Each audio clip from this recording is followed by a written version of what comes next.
Hello students, welcome again.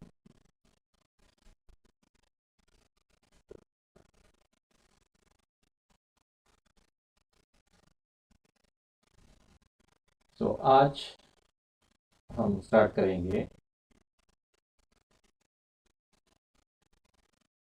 Electrochemical cell से।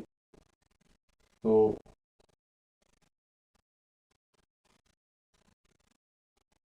Electrochemical cell में देखिए क्या होती है, रेडॉक्स रिएक्शन। कौन सी रिएक्शन होती है इलेक्ट्रोकेमिकल सेल में? Redox reaction. रेडॉक्स रिएक्शन में एक तो हो रही है ऑक्सीडेशन और एक होती है रिडक्शन।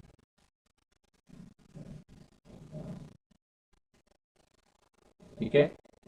अब रेडॉक्स रिएक्शन डायरेक्ट हो सकती है। डायरेक्ट का मतलब कि ऑक्सीडेशन और रिडक्शन रेडॉक्स रिएक्शन में एक ही बीकर में होगी।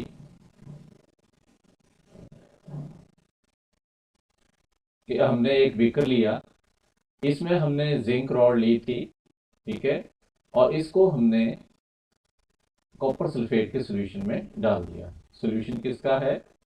कॉपर सल्फेट का, जिसमें कि कॉपर आयंस हैं, और रॉड किसकी है? जिंक की। यहां पर क्या हुआ, जिंक और कॉपर आयंस के बीच में रेडॉक्स रिएक्शन हुई। जिंक की हुई ऑक्सीडेशन और कॉपर की हो गई रिडक्शन। ठीक है। तो यहां पर क्या होगा कि जो केमिकल एनर्जी है वो इलेक्ट्रिकल एनर्जी में कन्वर्ट नहीं होगी। सॉल्यूशन थोड़ा सा गर्म हो सकता है ज़्यादा से ज़्यादा, ठीक है, बहुत ही कम चांस है वो भी। तो इस रिएक्शन में केमिकल एनर्जी जो है it is not converted into electrical energy. But अगर हम इस रिएक्शन को इंटेलिजेंटली डिजाइन करें, ठीक है, कि सपोज हम यहां पर एक बीकर लेते हैं,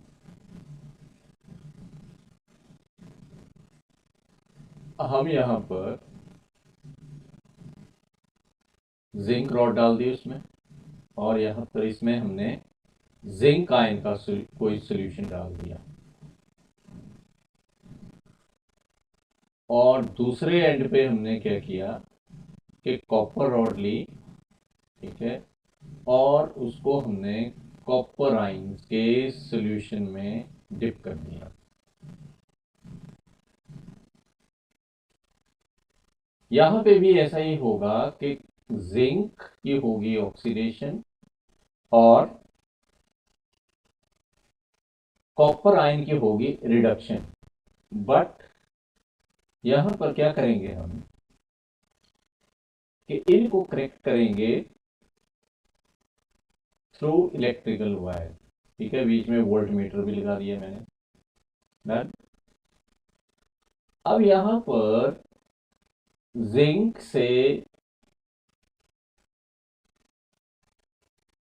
की होगी ऑक्सीडेशन, जैसे पहले हुई डायरेक्ट रेडॉक्स रिएक्शन में। जिंक की ऑक्सीडेशन होगी, इलेक्ट्रोड के ऊपर इलेक्ट्रॉन्स आ जाएंगे, इलेक्ट्रोड नेगेटिव हो जाएगा, और ये इलेक्ट्रॉन्स यहां से मूव करेंगे टूवर्ड्स कैथोड। ठीक है, यहां पर क्या है, this is our anode. Anode के ऊपर होगी ऑक्सीडेशन, और ये इलेक्ट्रॉन्स के बीच में यहां रिपल्शन होगी। वी हैव इलेक्ट्रॉन्स, इलेक्ट्रॉन सारे कैसे होते हैं? Negatively charge. So due to repulsion यहां पर इलेक्ट्रोड के ऊपर, इस इलेक्ट्रोड के ऊपर, दैट इज एनोड के ऊपर, एनर्जी बढ़ जाएगी। सो यहां पर पोटेंशियल ज्यादा होगा एज कंपेयर टू कैथोड। ठीक है, इसलिए इलेक्ट्रॉन्स हायर एनर्जी साइड से कहां जाएंगे, लोअर एनर्जी साइड। हर सिस्टम की ये टेंडेंसी होती है टू डिक्रीज इट्स एनर्जी। जैसे पानी हायर लेवल से लोअर लेवल की ओर फ्लो करता है, ठीक है। क्यों फ्लो करता है, to decrease its potential energy. यहां पर इसकी पोटेंशियल एनर्जी हाई है और यहां पर इसकी पोटेंशियल एनर्जी लोअर है।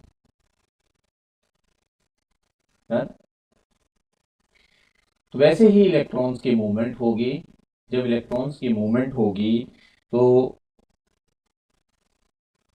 क्या होगा, फ्लो ऑफ चार्ज होगा। Flow of charge means rate of flow of charge को हम बोलते हैं इलेक्ट्रिक करंट। तो इस तरह से केमिकल एनर्जी किसमें कन्वर्ट हो गई, इलेक्ट्रिकल एनर्जी में, ठीक है। तो यहां पर हमने दो चीजें देखी कि जिंक इलेक्ट्रोड की टेंडेंसी है टू लूज इलेक्ट्रॉन,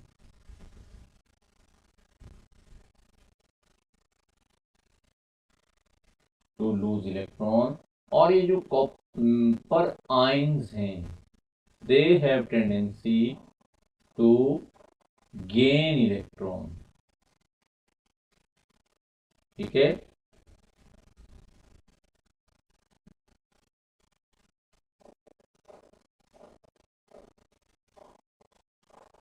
सो ये जो टेंडेंसी होती है किसी भी मेटल की to gain or lose electrons is called electrode potential, ठीक है। the tendency of a metal to lose or gain electrons is called electrode potential. क्या बोलते हैं इसको हम, इलेक्ट्रोड पोटेंशियल। तो आज के बाद आपने कंफ्यूज नहीं होना है कि इलेक्ट्रोड पोटेंशियल क्या है। तो electrode potential is tendency of metal और एलिमेंट टू लूज और गेन इलेक्ट्रॉन्स,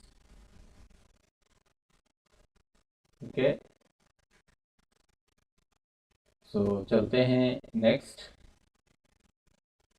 तो यहां पर हमने क्या देखा भाई कि जिंक मेटल ने इलेक्ट्रॉन लूज किए और कॉपर आयन ने इलेक्ट्रॉन गेन किए, ठीक है।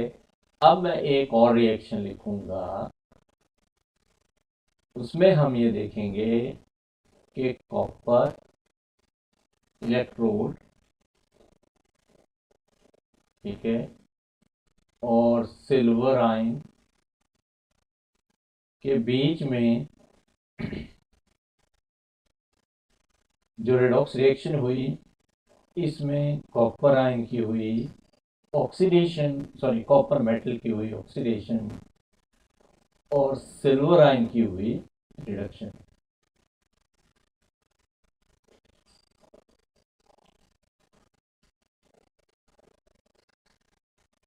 पिछली वाली रिएक्शन में क्या था,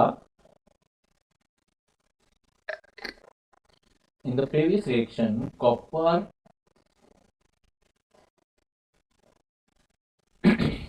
सॉरी कॉपर आयन ने इलेक्ट्रॉन गेन किए थे, ठीक है।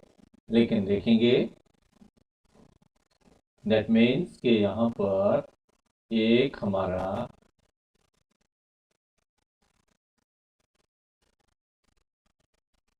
इस तरह से सेल बनाते हैं हम, ठीक है। या ये हो गया कॉपर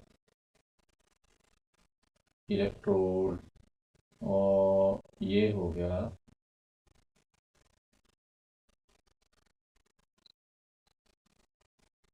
ठीक है सिल्वर। और यहाँ पर सिल्वर आयन का कोई सॉल्यूशन है,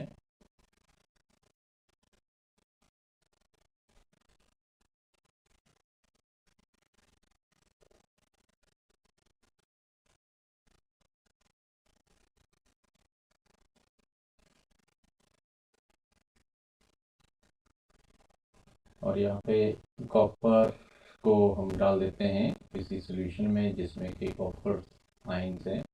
वो कॉपर सल्फेट ले सकते हैं, कॉपर नाइट्रेट ले सकते हैं, any salt which is properly soluble in water. अब देखिए इस सेल में हम क्या करेंगे भाई, एक इलेक्ट्रिकल वायर लेंगे, ठीक है, और उसको कनेक्ट कर देंगे हम किसके साथ, सिल्वर इलेक्ट्रोड के साथ।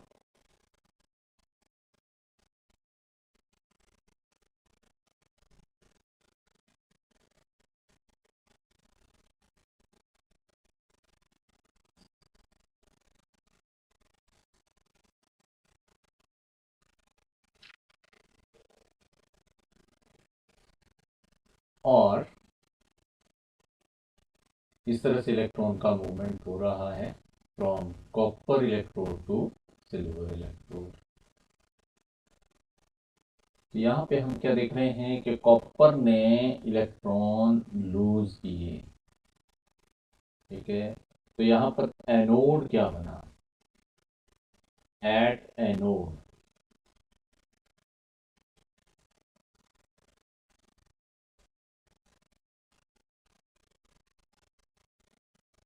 यहाँ पर एनोड बना कॉपर। तो कॉपर ने यहाँ पे, इलेक्ट्रोड ने इलेक्ट्रॉन लूज किए टू फॉर्म क्यूप्रिक आयन, और वो क्यूप्रिक आयन सॉल्यूशन में चले गए। और ये जो इलेक्ट्रॉन्स हैं यहाँ पे, ये कॉपर इलेक्ट्रोड के ऊपर रह गए, ठीक है। इसी तरह से एट कैथोड, कैथोड है हमारा सिल्वर मेटल का, ठीक है। सो इस पे क्या हुआ,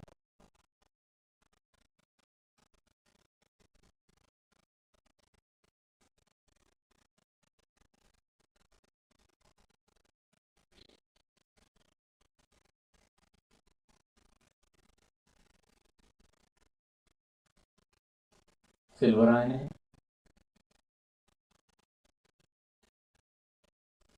सिल्वर आयन ने इलेक्ट्रॉन गेन कर लिए, और सिल्वर आयन ने इलेक्ट्रॉन गेन किए,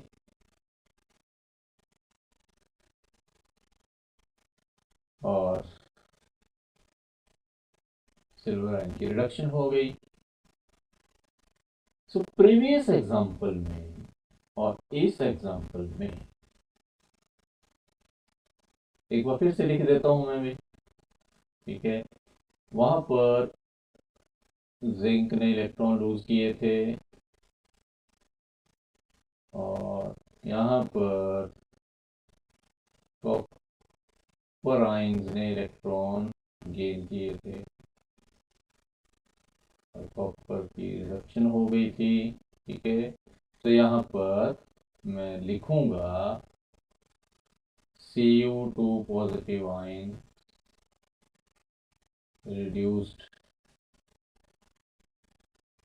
ठीक है।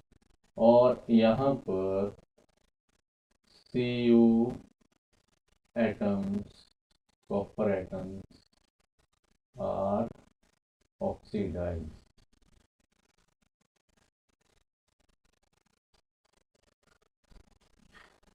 ठीक है भाई।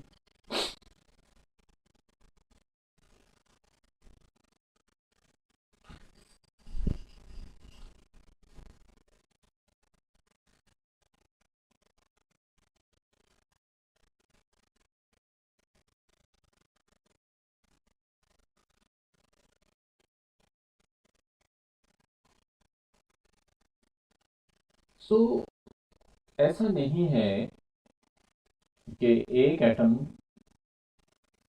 जो है वो इलेक्ट्रॉन लूज ही करता है, ठीक है।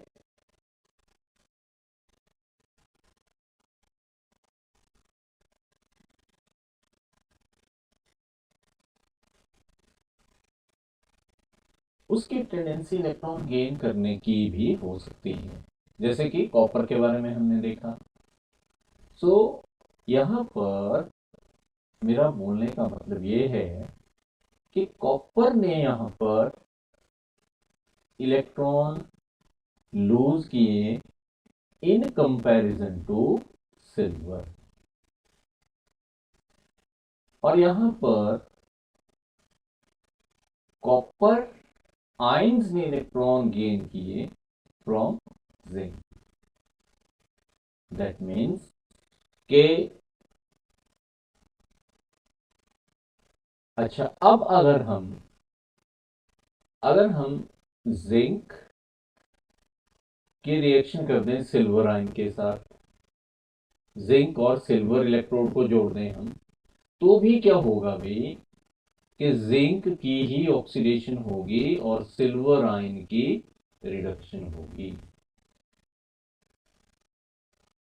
ठीक है, तो इन तीनों में अब ध्यान देंगे, जिंक, कॉपर और सिल्वर में। ठीक है, जिंक ने हमेशा इलेक्ट्रॉन लूज किए, कभी उसने कॉपर को दिए, कभी उसने सिल्वर को दिए। तो इलेक्ट्रॉन को लूज करने की जो टेंडेंसी है, जो आदत है, प्रवृत्ति है, ठीक है, वो जिंक की सबसे ज्यादा है। किससे? कॉपर से भी और सिल्वर से भी।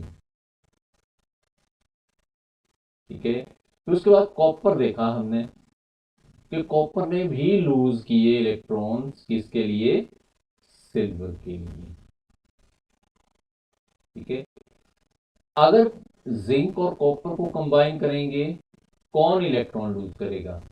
जो इलेक्ट्रॉन लूज करेगा वो होगा जिंक। ठीक है, और अगर मैं कॉपर और सिल्वर को कंबाइन करूंगा तो कॉपर इलेक्ट्रॉन लूज करेगा। दैट मीन्स कि जो इलेक्ट्रॉन्स को लूज या गेन करने की जो टेंडेंसी होती है, इट इज रिलेटिव।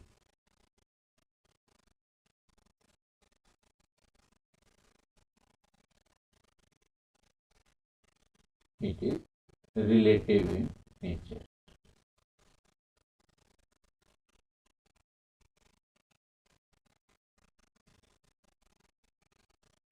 ठीक है भाई। सो जब भी हमने बात करनी है टेंडेंसी टू लूज और गेन इलेक्ट्रॉन, ठीक है, इसको हम बोलेंगे इलेक्ट्रोड पोटेंशियल। ठीक है, इलेक्ट्रोड पोटेंशियल क्या हुआ? तो इलेक्ट्रोड पोटेंशियल इज टेंडेंसी। ठीक है, और ये जो टेंडेंसी है ये इंडिपेंडेंट नहीं है। ठीक है, ये टेंडेंसी क्या है? इंडिपेंडेंट नहीं है। This tendency is relative, relation में है ये, उसको हम बोलते हैं रिलेटिव।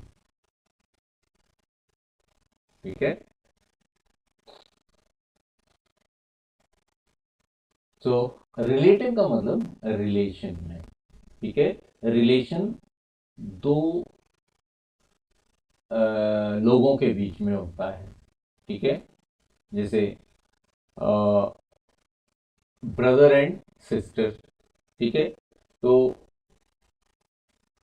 एक ब्रदर हो गया और एक सिस्टर हो गया। अगर किसी के जो है, अगर कोई अकेली ही सिस्टर है, लड़की है, ठीक है, तो उसका कोई ब्रदर नहीं है।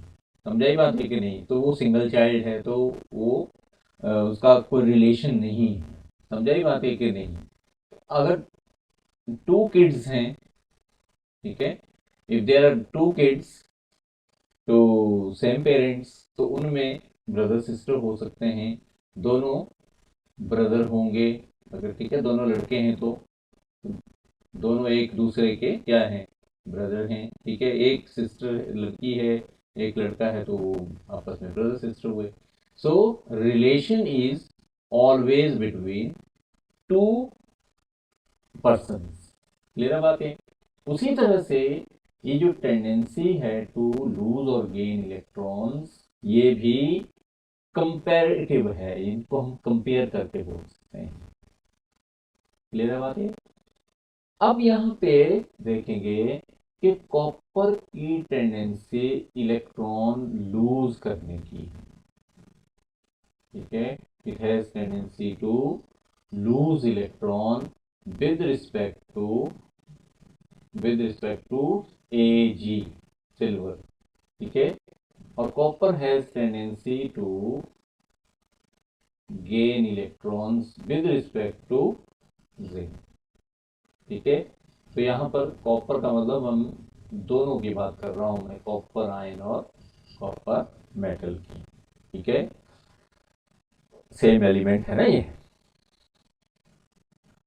अब देखिए, अगर हम सभी एलिमेंट्स को आपस में कंपेयर करेंगे, ठीक है, तो फिर कंफ्यूजन हो जाएगा कि कभी तो कोई इलेक्ट्रॉन लूज करता है, कोई गेन करता है। ठीक है, इसलिए साइंटिस्ट लोगों ने क्या किया कि एक चीज डिजाइन की। ठीक है, और वो है स्टैंडर्ड हाइड्रोजन इलेक्ट्रोड।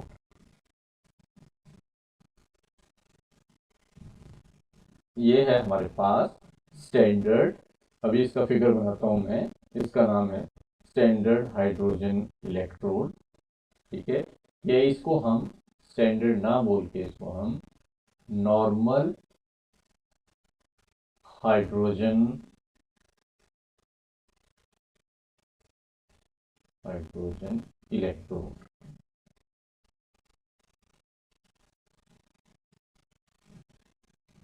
इलेक्ट्रोड, इसको NHE भी कहा जाता है।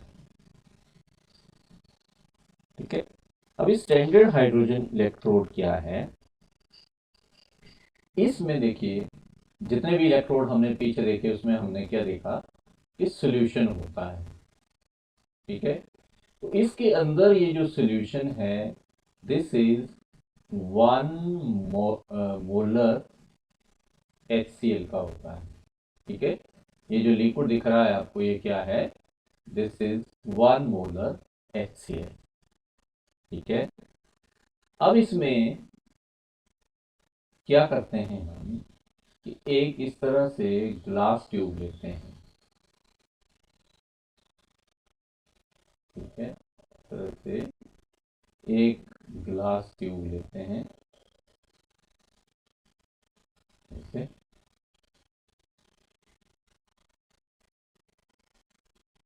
ठीक है, अब इस ग्लास ट्यूब में यहां से ये ओपनिंग है, यहां से हम अंदर भेजते हैं क्या, H2 गैस।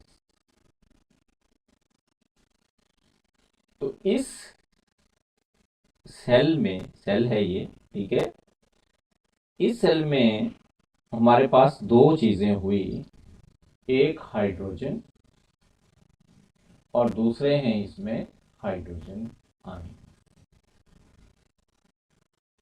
ठीक है, और साथ में यहां पे क्या करते हैं कि बीच में एक अलग से एक ग्लास ट्यूब होती है।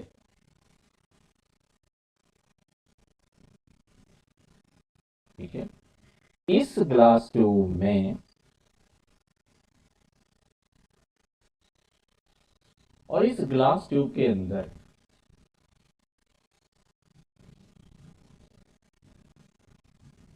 इस ग्लास ट्यूब के अंदर ये जो अंदर वाली है, यहां पर एक और वायर डाल देते हैं। ठीक है, और इस वायर के साथ यहां पर एक प्लाटिनम फॉयल लगा देते हैं। ठीक है, और ये बन गया हमारा स्टैंडर्ड हाइड्रोजन इलेक्ट्रोड। अब यहाँ पे देखना बीच में यहाँ पे लूज ना रहे, इसलिए यहाँ पर थोड़ा सा मरकरी ऐड कर देते हैं। ठीक है, मरकरी क्या है, मेटल है, तो ज्वाइंट पे कनेक्शन लूज ना रहे, वी यूज मरकरी। अब देखिए ये जो इलेक्ट्रोड है, ठीक है, अब इसको हमने रेफरेंस इलेक्ट्रोड बोल दिया। क्या बोला इसको हमने? रेफरेंस इलेक्ट्रोड इसको बोलते हैं। This is called reference electrode.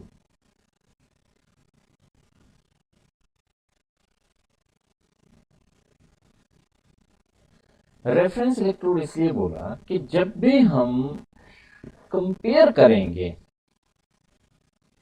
ठीक है, मेटल की टेंडेंसीज को कंपेयर करेंगे कि किस मेटल की इलेक्ट्रॉन लूज करने की टेंडेंसी ज़्यादा है या कम है, ठीक है, तो हम इसके साथ कंपेयर करेंगे, ठीक है।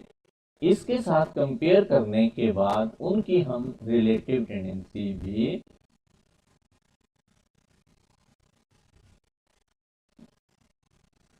तो देखिए क्या करते हैं कि ये जो स्टैंडर्ड हाइड्रोजन इलेक्ट्रोड है,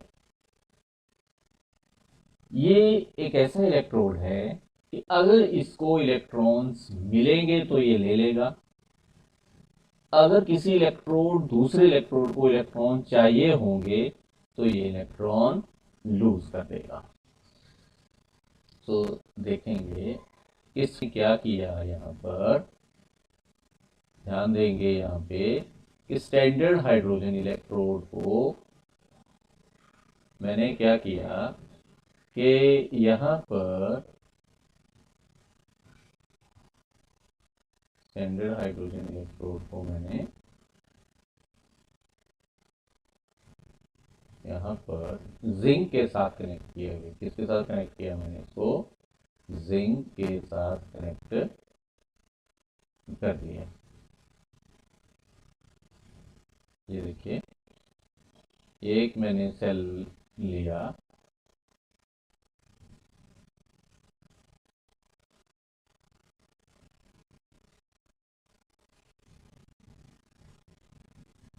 जिंक इलेक्ट्रोड ले लिया,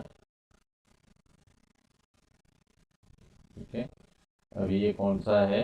जिंक इलेक्ट्रोड है, और यहाँ सॉल्ट ब्रिज भी लगा दिया हमने, ठीक है। सॉल्ट ब्रिज में आपको पता है इलेक्ट्रोलाइट होता है पैक्ड, और इसको हमने कनेक्ट कर दिया किसके साथ? इस स्टैंडर्ड हाइड्रोजन इलेक्ट्रोड के साथ, ठीक है भाई। और ये हमारा वोल्ट मीटर हो गया।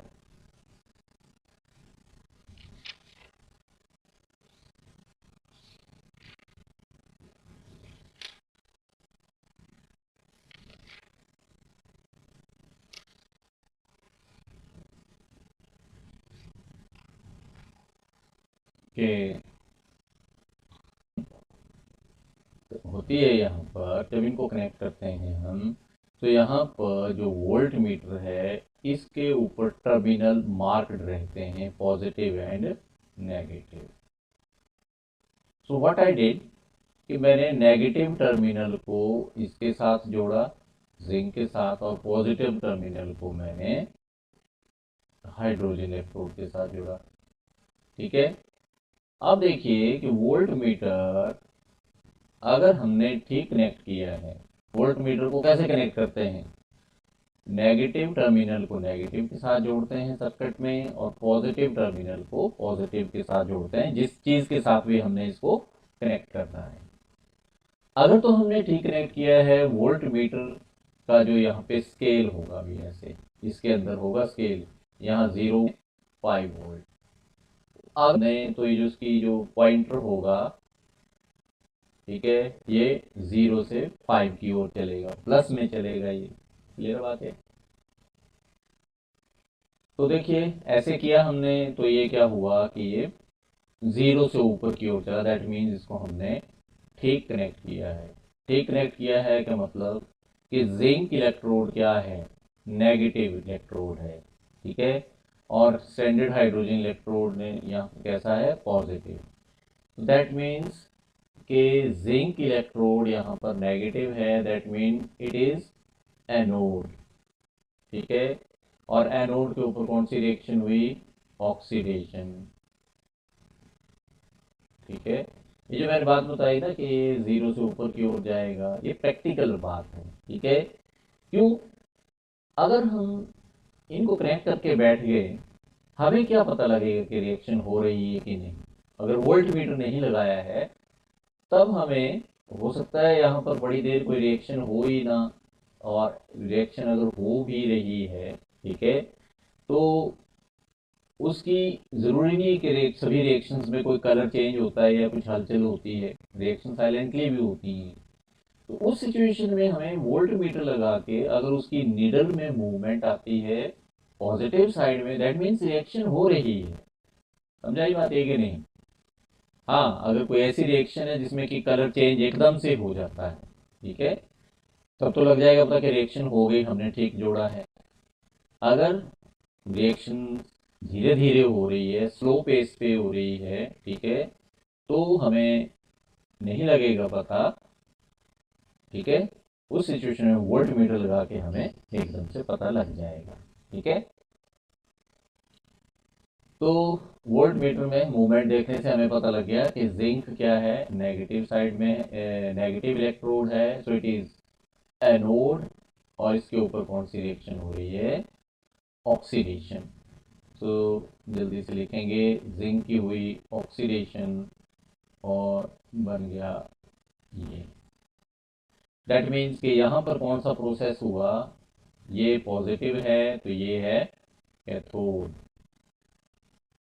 और अगर ये कैथोड है तो इसके ऊपर हो रही है रिडक्शन।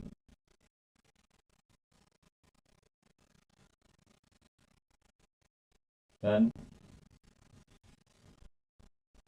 सो दो चीजें हैं, हाइड्रोजन और हाइड्रोजन। हाइड्रोजन आयन की क्या हो रही है? रिडक्शन हो रही है, और क्या बन गया? एटम। दूसरी रिडक्शन हो गई, क्या बन गया? Hydrogen atom. दो क्या बन गया? H2 गैस बन गई। ठीक है, अब अगर ये तो सिचुएशन थी कि जिंक के साथ अगर कनेक्ट किया हमने, अगर हम कॉपर के साथ कनेक्ट करते हैं भी, ठीक है, कि मैंने स्टैंडर्ड हाइड्रोजन इलेक्ट्रोड लिया, ठीक है, ये लिया हमने स्टैंडर्ड हाइड्रोजन इलेक्ट्रोड लिया यहाँ पे,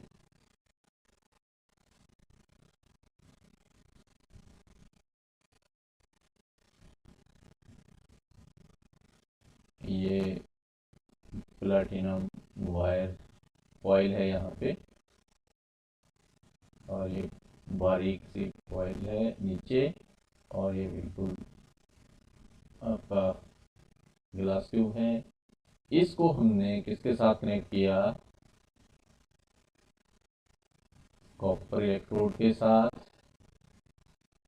ठीक है, कॉपर किसके साथ टच में है? कॉपर टू पॉजिटिव आयंस के साथ। अब इसको हमने वोल्ट मीटर से जोड़ दिया। ठीक है, तो क्या किया हमने भाई? वोल्ट मीटर के ऊपर बताया मैंने, दो टर्मिनल होते हैं, पॉजिटिव एंड नेगेटिव। ठीक है, तो नेगेटिव टर्मिनल को जोड़ा मैंने स्टैंडर्ड हाइड्रोजन इलेक्ट्रोड के साथ, और पॉजिटिव टर्मिनल को जोड़ा मैंने कॉपर के साथ। ठीक है, अगर मैं रिवर्स करता कि नेगेटिव को इस साइड कनेक्ट करता, पॉजिटिव को इस साइड कनेक्ट करता, तो ये सेल वर्किंग में नहीं आता। ठीक है, और क्या होता कि ये इसकी निडल पॉजिटिव साइड में नहीं चलती, दैट मीन्स हमने इसको गलत जोड़ा था। ठीक है, लेकिन नेगेटिव को इस साइड जोड़ने से, पॉजिटिव को कॉपर इलेक्ट्रोड के साथ कनेक्ट करने से, इसकी जो नीडल है it moves from zero to positive side. ठीक है, दैट मीन्स कि हाइड्रोजन इलेक्ट्रोड कैसा है? स्टैंडर्ड हाइड्रोजन इलेक्ट्रोड कैसा हुआ यहाँ पे? नेगेटिव। और कॉपर इलेक्ट्रोड कैसा हुआ? पॉजिटिव। तो कोई इलेक्ट्रोड नेगेटिव तब होता है जब उसके ऊपर ऑक्सीडेशन होती है। तो ऑक्सीडेशन का दैट मीन्स वो है एनोड, ऑक्सीडेशन, ठीक है। और यहाँ पर ये पॉजिटिव हुआ तो ये है आपका कैथोड, कैथोड के ऊपर हुई रिडक्शन। तो यहाँ पर सेल रिएक्शन क्या होगी ये देखते हैं जल्दी से। तो व्हाट इज सेल रिएक्शन? किसकी ऑक्सीडेशन हुई भाई? स्टैंडर्ड हाइड्रोजन इलेक्ट्रोड पे ऑक्सीडेशन हुई। कॉपर की क्या हुई? रिडक्शन। तो पहले तो हम ऑक्सीडेशन लिखते हैं। It is good practice to write oxidation first, लेकिन यहाँ पर हमें कॉपर आयन की रिडक्शन दिख रही है, पहले तो उसको लिख लेते हैं। फिर अब कॉपर आयन की रिडक्शन के लिए वी रिक्वायर इलेक्ट्रॉन्स। अब ये इलेक्ट्रॉन कहाँ से आए? देखिए, स्टैंडर्ड हाइड्रोजन इलेक्ट्रोड में हम H2 गैस अंदर भेजते हैं और हाइड्रोजन आयन इसमें ऑलरेडी होते हैं, ठीक है। अब देखिए इलेक्ट्रॉन्स हाइड्रोजन आयन से तो नहीं आएंगे, उसके पास है ही नहीं कोई इलेक्ट्रॉन। तो H2 से आएंगे। H2 gives you 2H positive plus 2 electrons. तो देखिए कैसे हुई ये रिएक्शन। हाइड्रोजन और हाइड्रोजन के पास 2 इलेक्ट्रॉन शेयर किए हुए हैं इन्होंने, ठीक है। जब ये बॉन्ड टूट गया, हाइड्रोजन एटम बन गए। अब ये हाइड्रोजन ने अपना इलेक्ट्रॉन दे दिया और इस हाइड्रोजन ने भी अपना इलेक्ट्रॉन दे दिया, तो इनके ऊपर क्या आ गए?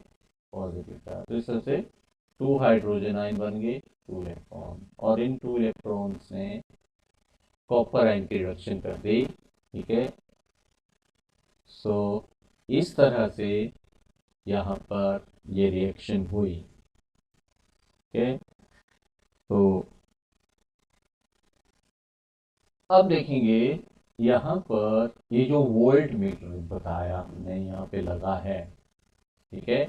इसको लगाने का हमें क्या बेनिफिट हुआ? एक तो पता लग जाता है कि रिएक्शन हो रही है कि नहीं हो रही है, ठीक है। और हमें यह भी पता लग जाता है यहाँ पर कि किसकी टेंडेंसी इलेक्ट्रॉन लूज करने की है और किसकी टेंडेंसी इलेक्ट्रॉन गेन करने की है, ठीक है। अब देखिए